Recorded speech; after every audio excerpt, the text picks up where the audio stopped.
er okkar og það það sem við erum að tala og svo mikilvægt hjá okkur að framtíðin, hann að finna í þessari bók.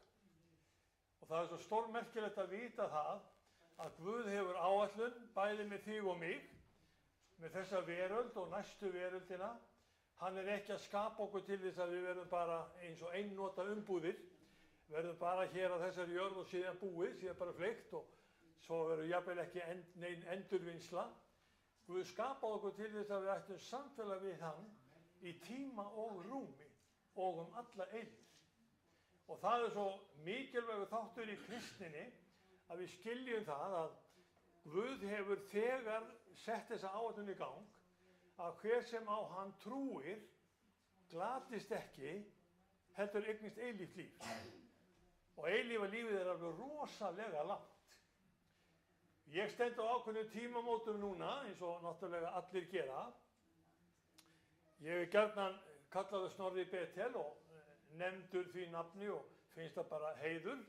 Betel hebreskt orð sem þýðir Guðs hús. Og ég get meira sagt okkur það að Betlehem, það líka hebreskt orð og þýðir brauðhús, svona gætum við haldið áfram, að því að orðið bet, það þýðir sama hús. Og svo kemur Guð eða Lehem, það brauð, og ef þið farið til Ísrael, svo farið í bakaríð og byggjum Lehem, það fáið þið brauð en ekki hús. Svo það gott fyrir ykkur að vita aðeins í hebresku hvernig orðin eru samsett. Og þeir hafa þetta alveg svo við höfum það, þeir taka orð, skeyta þeim saman og búa til nýtt orð.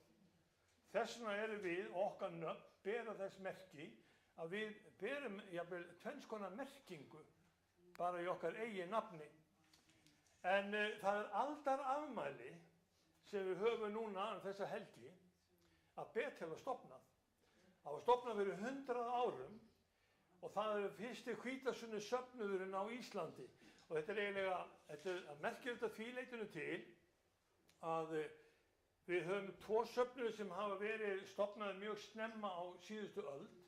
Það voru adventistar og hvítasunnumenn. Og þeir hafa verið stofnaðir án þess að ríkið komi nokkuð að því að reka þessa söfnuði. Við höfum bara gert það sjálf. Og þess vegna erum við með til það samskot hérna inni, bara þú megir taka þátt, þú megir vera með og svona erum við búin að fjármagna starfið alveg í heila öld.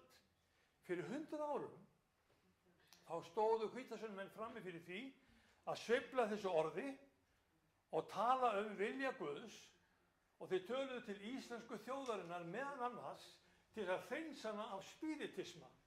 Það var ekki vel séð í Biblíunni að menn væri að leita til andasæringamanna og vera með spásagnir og tala við hina dauðu vegna hina lifandi.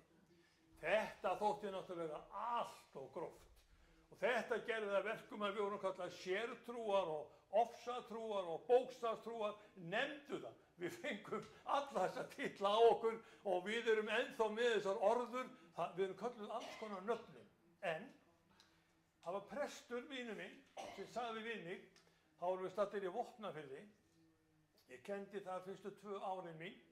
Við vorum þá að byrja hjúskapinn okkar ég og Hrefna-Brynja og það var alveg dásamlegur staður að fá að kynnast Vopnfirðingum. Því að þá gerðist það til dæmis hjá mér að þegar ég kynntist Vopnfirðingum, þá átti annar hver maður ættingja í Vestmannaeyjum. Og ég sem hélt að þeir væru bara Vestmannaeyingar að uppruna. Nei takk, þeir voru sko Vopnfirðingar, höfðu komið að verti til Eyja og voru þar og höfðu ennþá tengslin heim. Nema ég var bara hjartanlega velkominn á þennan stað. Svo sér að Haukur Ágústsson, hann var prestur á Hofi og við kenndum saman og það var mikið spjallað og oft slegið á bæði alvörustrengi og léttastrengi. Svo kom hann stundu til mín. Þá vorum við með biblíulestra í Hvítasunnkirkjunni og Vopnafirði og við létum orðið tala. Við vorum að lesa saman Guðs orð og hann kom og það var svo sem ekkert alltaf á öllum stundum sem hann kom, en hann kom á og til. Svo segir það við henni eftir eina stundina, veistu það Snorri? Þjóðkirkjan eða kristnin á Íslandi, hún á það að þakka að því hvítasunnumenn, þið fóruð að tala gegn spiritisma. Því þá var spiritismi svo landlægur í þjóðkirkjunni að bæði guðfræðideildin og prófastar og biskupar, þeir voru allir á þessari línu að andatrúin væri sama og trúin á heilagan anda. Og þeir bara vissi ekki betur. Þeir voru að leita til miðla og spásagnamanna og það voru fundir, ég meiri segja, hjá forseta Íslands, þar sem voru skyggni-lýsingar. Sveinn Björnsson hélt þarna fundi, þetta var svo gegnusýrt samfélagið. Þá komu hvítasunnumenn, bethelingarnir, með orðið og segja, þetta er ekki leyft, þetta er bannað, og við tökum alveg eftir því að Guðs orð það er sýnt og sannað, hvað oss er leyft eða bannað, það skal þitt leiða ljós. Og hvítasunnumenn hafa haft þetta að marki að við látum orð Guðs ráða. Þess vegna erum við líka stundum kölluð bókstafstrúar og það er allt í lagi með það. Við þurfum ekkert endilega að fara í flækjugang með það að þú skalt ekki stela. Það er bara mjög einfalt og við erum alveg bókstafstrúar í þessu. Þú skalt ekki morðfremja. Við erum alveg bókstafstrúar þar en þú. Hvernig gengur að halda þessa reglu? Við erum það sem að Guðs orð er að segja við séum. En þetta var ekki fyrsta skipti sem að kristnin lenti í ógöngum eins og í upphafi síðustu aldar þegar hún var að taka inn spiritismann og andatrúna. Ógöngunar höfðu byrjað mjög snemma og ég ætla aðeins að fá að fara með ykkur í svona þekkinguna og orði Guðs og við skulum koma saman í Mattheusar Guðspjall, alltaf sé ekki 16. kapitúli og þá er Mattheus að segja okkur frá því þegar hann kallaði lærisveina sína saman og þeir fóru á mjög skemmtilegan stað upp að rótum Jórdanár. Það er Mattheus 16. Þessi staður er kallaður Caesarea Philippi og þetta var mikill fórnarstaður á dögum Jesú Krists. Og þarna var pandyrkun í gangi og þarna komu Grikkir til þess að dyrka sinn Pan-guð, en Jesús fór með lærisveina sína þangað og þá segir ritningin svona frá í 13. versinu: þegar Jesús kom í byggði Caesarea Philippi, spurði hann lærisveina sína, hvern segja menn mannssonin vera? Þú veist, það er bara eins og þeir hafi sest þetta niður. Ég sé þetta alveg í anda því að ég hef verið þarna nokkru sinnum í Caesarea Philippi og áin Jórdan, hún streymir þarna grjótið og það er svona klíður í loftinu. Mjög skemmtilegt og fallegt að vera þarna og Jesús er auðvitað á góðum stað. Það er ekki sagt að það hafi verið neitt nesti, bara settust niður og að tala saman. Hvern segja menn mig vera? Og þurfti hann að vita hvað almenningsálitið væri. Og það stóð ekki á svörum. Þeir svöruðu sumir Jóhannes skírara, aðrir Elía og enn aðrir Jeremía eða einn af spámönnunum. Þið vitið, menn höfðu skoðanir á hver Jesús var. Og þetta er svo athyglisverður þáttur, hvern segja menn mig vera? Þetta er búið að vera fylgifiskur kristinna trúar að menn hafi einhverjar skoðanir á honum. Ég veit ekki endilega hvort að við öll erum sömu skoðunar. Hver er Jesús?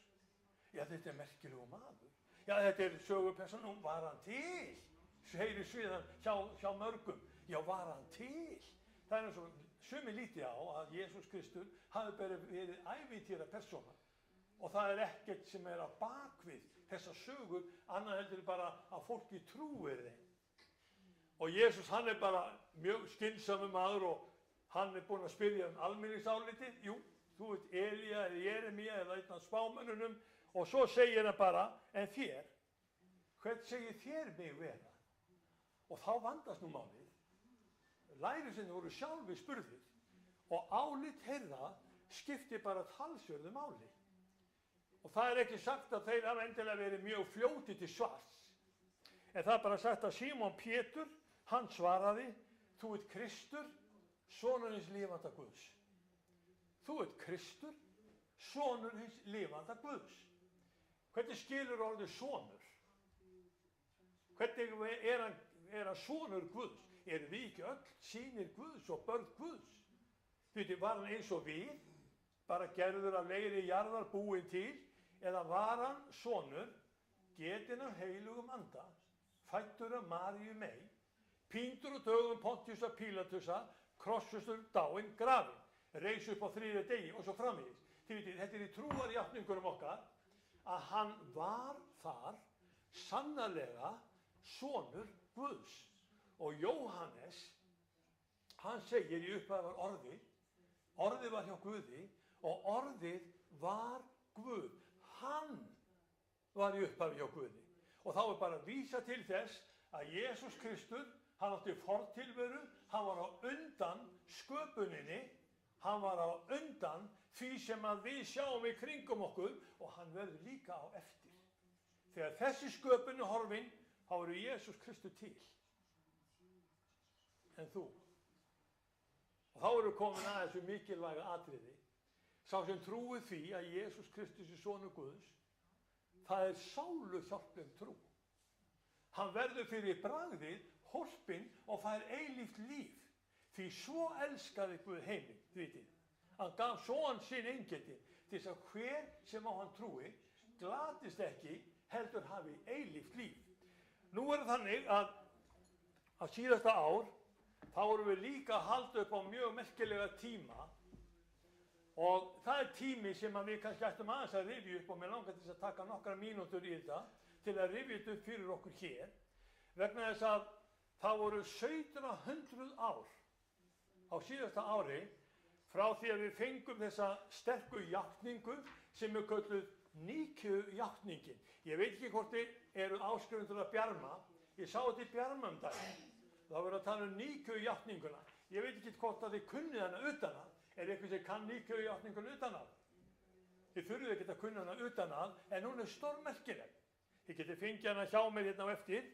Vegna þess að játningin, hún kemur til út af svolítum atriðum. Það var glíma innan kristninnar árið 325. Og þegar 325 kemur að þá er Konstantín keisari, hann vil stilla kirkjuna af. Hann vil þá að vita hverju trúir kirkjan. Er Jesús Kristur sonur Guðs? Er hann getinn af Guði? Eða er hann skapaður af Guði? Alla Norður Afríku. Þá var það leiðtogi kirkjuna sem hét Aríus. Hann var með þá hugmynd að Jesús Kristur hann væri af sama eðli og þú og ég og við mennirnir, hann væri bara dauðlegur maður og hann væri hvorki meirinni minna en hann væri sonur Guðs þannig. Svo eru hinir sem voru í kirkjunni Latínumegin eða voru Ítalíumegin og voru á Sýrlandi, þeir voru inn á því að Jesús Kristur væri bara getinn af Guði og Guðs eðli hefði þess vegna komið í hann og þegar engillinn kom til Maríu og María segir verði mér að vilja þínum, þá hafi lífið byrjað í Maríu. Kraftur Guðs kom yfir hana, skyggði hana og það fór af stað að eggið fór að skipta sér. Ég veit ekki hvort að við getum skilið þetta nokkuð tíman, en vitið við að við erum ekki spurð skilning. Við erum spurð hvort við tökum við þessu. Er Guð þess máttugur að hann geti skapað himinn og jörð? Eða er þetta allt saman þróun? Við stöndum frammi fyrir þessu. Kirkjan á dögum Konstantínusar, hún var ekki sammála hver Jesús Kristur væri. Og þá erum við komin líka þessu þætti sem að við sjáum að hún var þá orðin ósammála sem Pétur sagði, þú ert Kristur, sonurins lifanda Guðs. Og það má ekki vera, sagði Konstantín, að kirkjan í Rómaveldi sé ósammála hver Jesús Kristur er. Hvað álit haldið að sé á Íslandi? Ef við förum í þjóðkirkjuna, hvaða skoðanir hefur þjóðkirkjan varðandi Jesú Krist? Er hann sá sem öllu ræður? Er hann sá sem að segja við okkur, hafið ekki lesið, að Guð hefur gjört þau karl og konu? Það er ekki fleiri kyn. Má það heyrast? Jesús Kristur var þeirra skoðana, eflaust munið þið heyra, nei, við skulum nú gefa hinum rétt. Við skulum leyfa hinum vera svona njóta vafans. Við skulum hafa kærleikann og þið veitir, nú er þetta vinsælt að við getum farið á vef þjóðkirkjunnar og búið til kross með okkar eigin gildum, þá ræð ég. Ekki það sem Jesús segir. Jesús Kristus sem hefur allt vald, bæði á himni og jörðu, Hefur hann vald hjá þér? Hefur hann vald hjá mér? Og nú eru komin að segja, já, svona þetta. Að vera hvítasunum maður, þetta bara öfgahópur. Þetta þarf alltaf að fara eftir ykkar vilja. Nei, alls ekki. Þetta ekki spurningum okkar vilja. Þetta spurningum Guðs vilja. Hvernig Guð kynnir málin fyrir okkur. Og ég svolítið gaman að því að velta þessu fyrir mér, af því þetta svo sterkur þáttur trúarinnar, hvernig Jesús Kristur kemur þarna inn. Þegar við erum að tala þetta sem var fyrir 1700 árum, þá getur ég ímynda ykkur hvort að kristni menn hafi ekki verið allir ánægðir og glaðir að koma þarna að fund með Konstantín keisara árið 325. Hvað voru hinni keisararnir búin að gera? Hver eftir annan, alveg frá Nero keisara og síðan til Hadrianusar og svo getið nefnt keisarana, hverjir í nafni, þeir höfðu meir og minna farið í ofsóknir og drepið kristna menn. Það var sagt Pál postula, til keisarans skalt þú fara. Greiddi Pál postuli á því að fara til Nero keisara? Hann var gerður höfðinu styttri. Það var bara það sem var. Þannig keisarinn var ekki endilega vinur kristninnar. Svo kallaði hann á kirkjuþing og kirkjuþingið voru klerkar og prelátar alveg frá London eða alveg frá Englandi og yfir til Persíu eða Íran, alla Norður-Afríku, þeir komu þarna í Níkeu og fóru að ræða málin. Og þeir komust nú stundum að skynsamlegri niðurstöðu og meðal annars þeirri niðurstöðu að hvenær ættum að halda páska. Það var líka mikil spurning. Eigum við að halda páska á sama tíma og gyðingar? Þeir voru líka að tala svona hagstæð efni. Það var ekki talað jólin þá, en það var talað hvítasunnu og páska, því að það voru hátíðirnar stóru.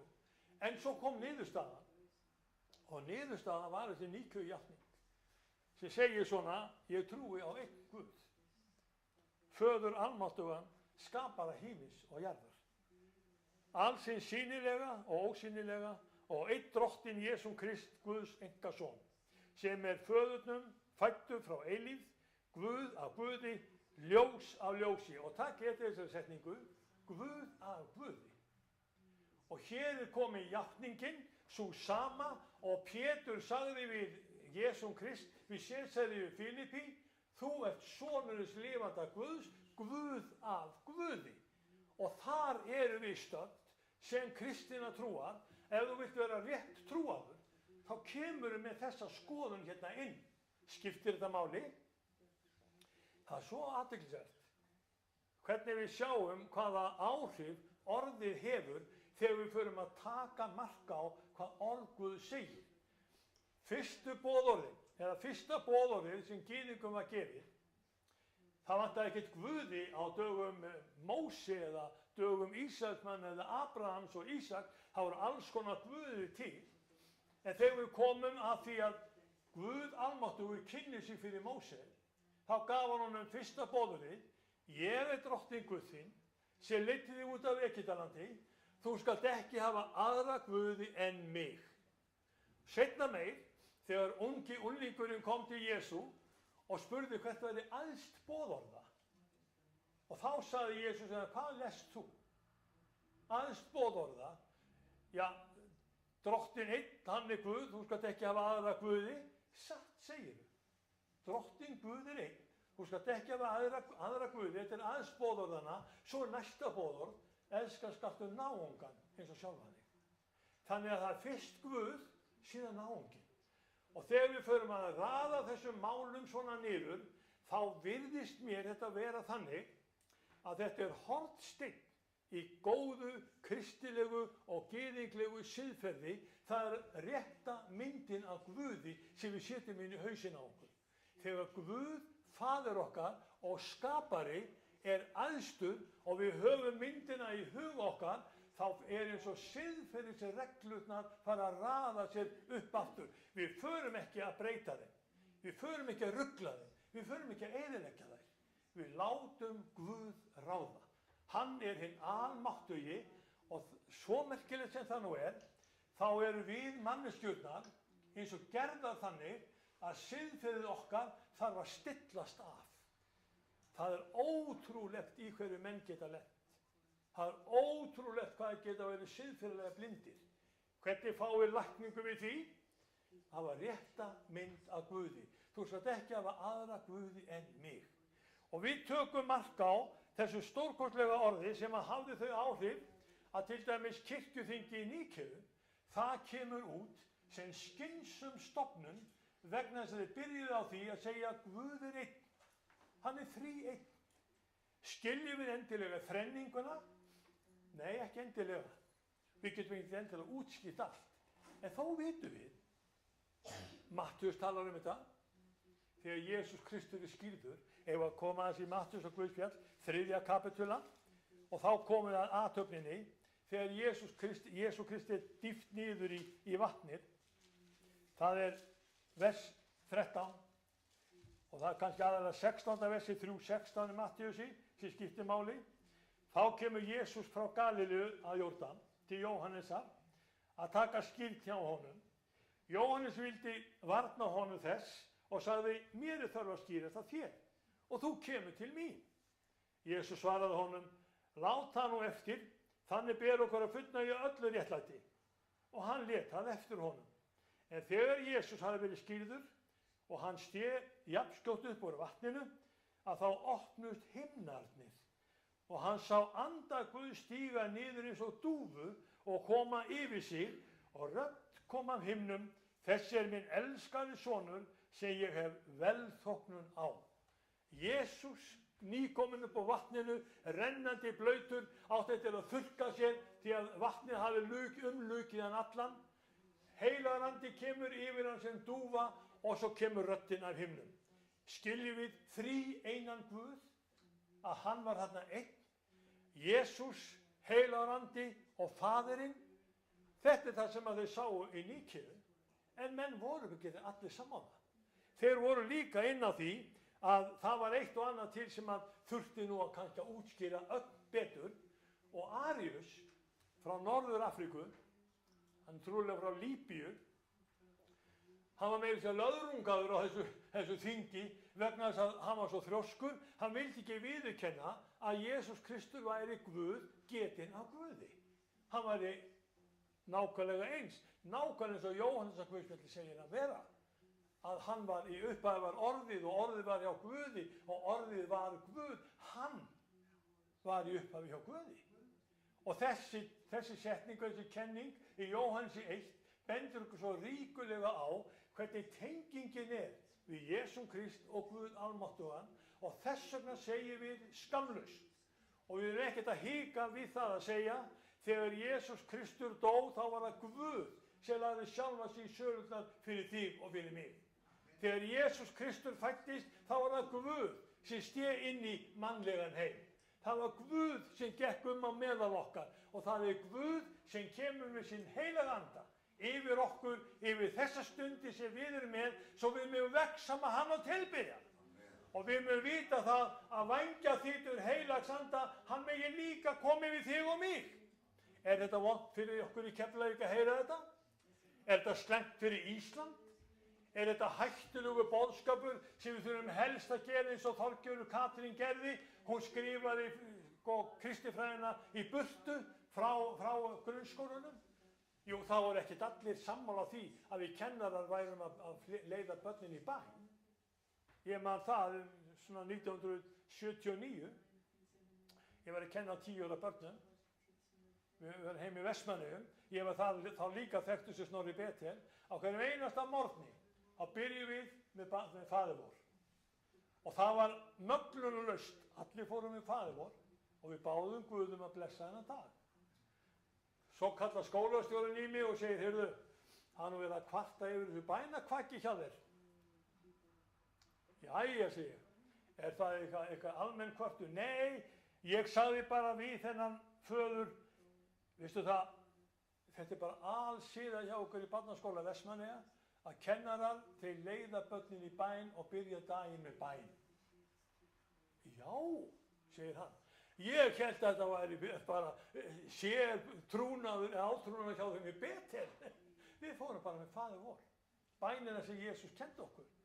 Og af því ég var ekki innan þjóðkirkjuna, þá var ég orðinn álitinn, jável hættulegu maður, trúarofstæki komið. Þið vitið, álit manna mætir okkur líka, og það var það sem að mætti Konstantín keisara. Hvaða álit eiga menn að hafa á kristninni?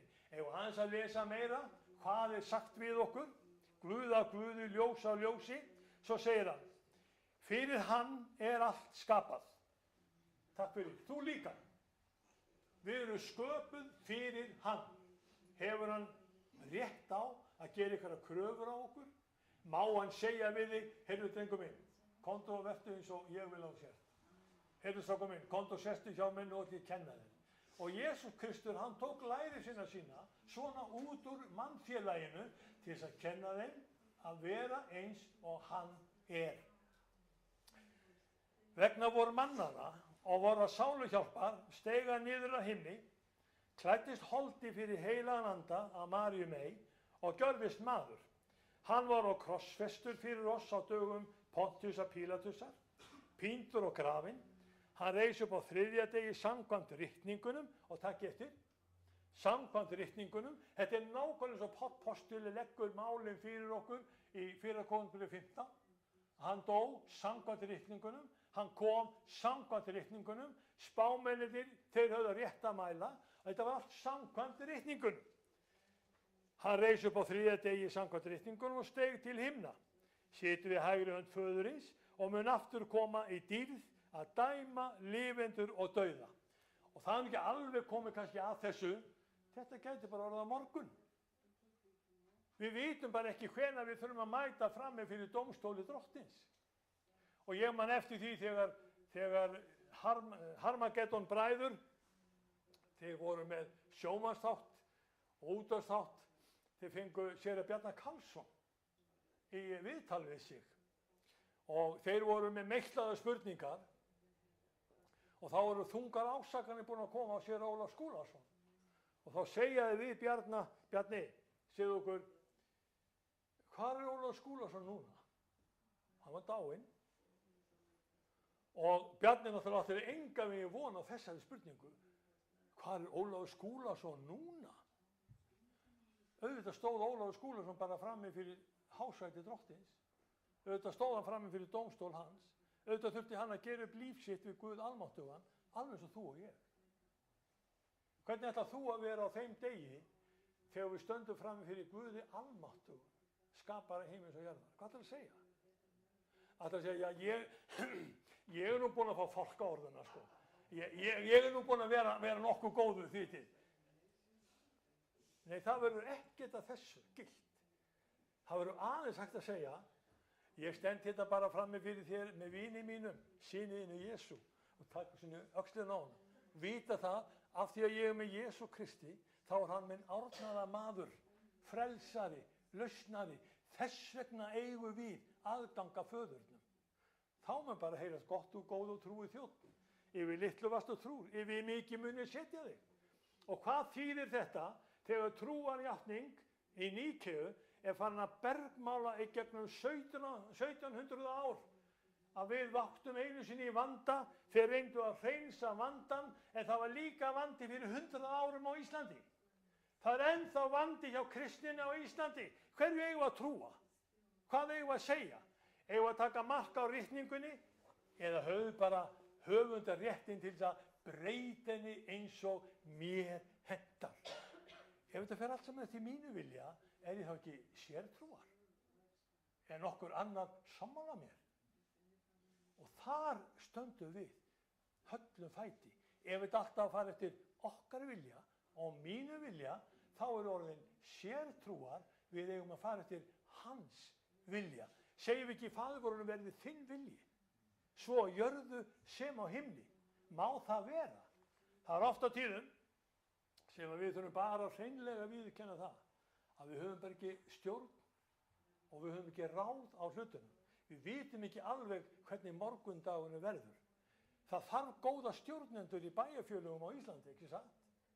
Það þarf góða pólitíkusa á Alþingi. Við þurfum menn sem á þora að standa klárir á því að rétt er rétt og rangt er rangt. við setjum ekki yfir landið okkar og þjóð ranglát lög. Það farið fram á of mikið. Ég hef verið að segja við konu mína, ég er að lesa Heimskringlu og fara svona yfir það sem að Snorri Sturluson segir. Og þegar Snorri Sturluson er að segja ykkur frá Ólafi konungi Helga, það er alveg stórmerkilegt. Ólafur konungur, hann ríkti ekki nema rétt 15 ár. Þá var hann allur. En hvernig notaði hann þessi 15 ár? Hluti af því var það að hann lagaði réttarkerfið í Noregi. Og réttarkerfið, hann hafði það þannig sér reglu að það sem var rangt, bæði fyrir háa sem lága. Og alþýðin í Noregi, hún var ekki vön því að jarlar og foringjar og furstar, að þeir þyrftu að lúta lögum og reglum konungsins, og þeir kölluðu þetta jafnvel ofrausn, að þeir þurftu líka að taka út refsingu og dóma ef konungunni sýndi svo vera. Og af því þessi ofrausn var í gangi, að alþýðan, hún þurfti að bera lögin og regluna, en konungarnir líka og jarlarnir líka, þá gerðu þeir uppreisn gegn Ólafi helga. Þetta kostaði hann embættið, stöðuna, lífið. Svo var það bara eftir 2-3 ár, 3 árum seinna, þá sáu allir í hvaða ógöngur þeir höfðu leitt Noreg. Þeir höfðu tekið góðan, réttlátan konung, drepið hann og sátu síðan uppi með Svein, konung Knútsson, og sá Sveinn var danskrar ættar, og þeir komu þeirri reglu á í Noregi að það þurfti 10 norðmenn til þess að vitna á móti einum Dana. Daninn hafa svona miklu æðri og miklu öflugri og miklu voldugri, og konungurinn tók mark á því sem Daninn sagði, ekki endilega 10 vitnum norðmanna. Og þá sáu þeir hvað það var svakalega erfitt að hafa mist af þessu. En við erum komin líka að því, átt okkur á, að þessi vitnisburður okkar Jesum Krist, hver hann og hvað hann hann á erindi til okkar, trúi ég. Og þá ætla ég að biðja ykkur ég ætla að biðja hana í síðustu glæruna, og þið kannski sjá hana hérna, vegna þess að Arius, honum var mokað út úr kristninni, getum við sagt. Og ég fekk þessa mynd, sett það aftur upp. Já, ég fekk þessa mynd vegna þess að þið sjáu að þetta er skrifað á arabísku, þarna fyrir ofan. Er einhvern sem les arabísku hérna? Þá get ég sagt hvað sem Þannig að ég miklu frjálsar af því. En á arabísku er þetta skrifað hringinn í kringum, þessa ómannmosku, gullkúpulinn á Mustilshæðinni. Við Búddi höfum verið þarna og séð þetta. En það stendur, Allah er einn og Allah á engan son. Og þetta er svolítið athyglisvert. Þetta er sett upp svona 690 eftir Krist. 300 árum eftir að Níkeu-játningin var gefin. Hugmyndir Ariusar, þær voru geymdar á meðal Araba og þjóðana sem byggðu Norður-Afríku og Araparíkin.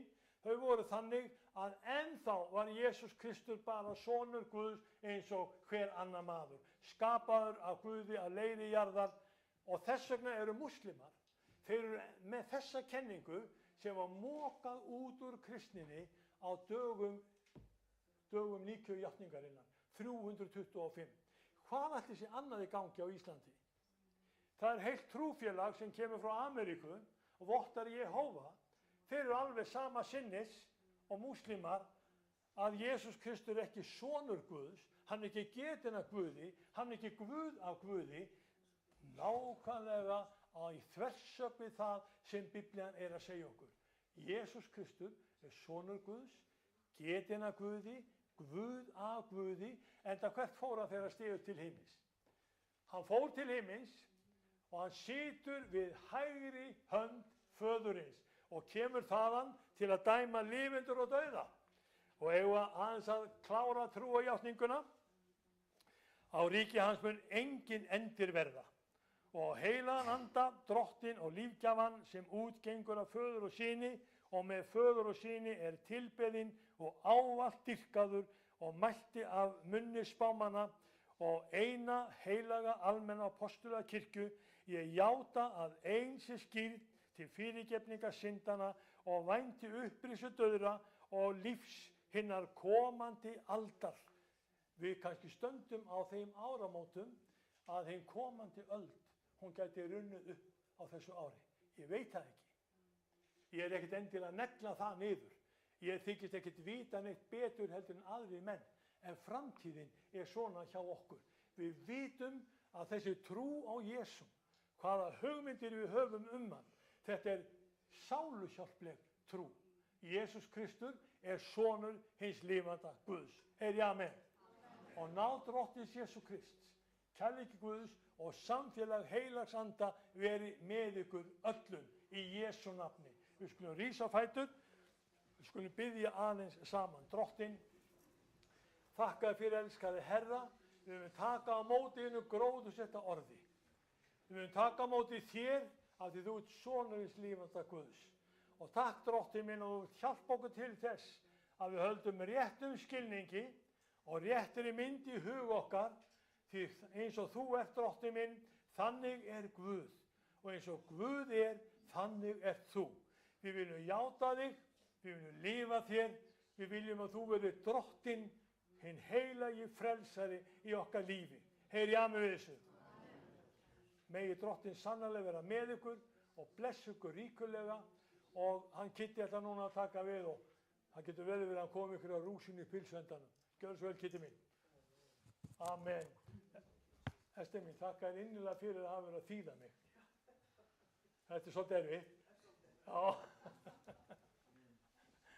Við nefnilega þýðum þetta því við erum að senda þetta út. Megi Drottinn blessi ykkur. Amen. Takk fyrir þessna mín. Jesús Kristur er Drottinn minn. Hann er frelsarinn minn. Amen. Amen. Það er það sem málið snýst um. Persónuleg afstaða til Jesú Krist.